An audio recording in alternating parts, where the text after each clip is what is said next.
आणि यानंतर आपल्या सगळ्यांसाठी एक महत्त्वाची बातमी, कारण यंदा राज्यामध्ये सरासरी 94% पाऊस होण्याचा अंदाज आहे।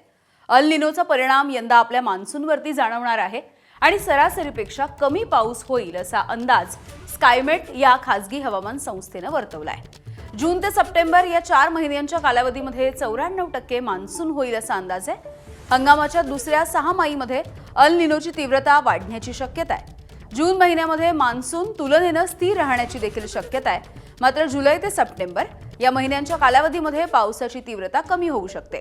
देशामधील मध्य आणि उत्तर पश्चिम भागांमध्ये पावसाची कमतरता जाणवू शकते, ज्याचा शेती आणि जलस्रोतांवरती परिणाम होण्याची भीती व्यक्त होती आहे। भारतीय हवामान विभागाकडून पुढील आठवड्यामध्ये मान्सून हंगामासाठीचा आपला पहिला अंदाज जाहीर केला जाण्याची शक्यता आहे।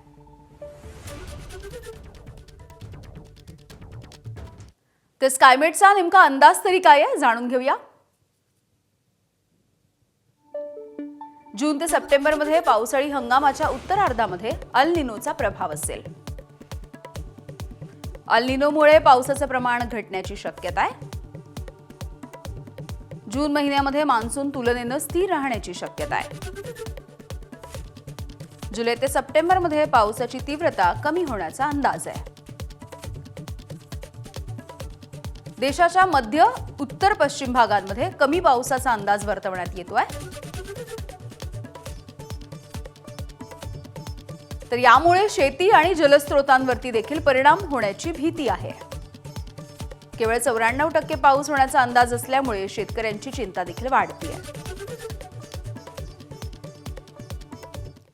आणि यानंतर नुकसानग्रस्त शेतकऱ्यांना दिलासा देणारी अशी पुढची बातमी।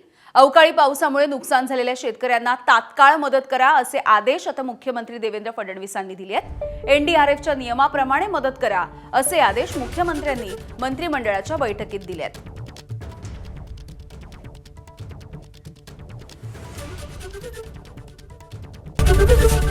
एबीपी माझा, उघडा डोळे बघा नीट।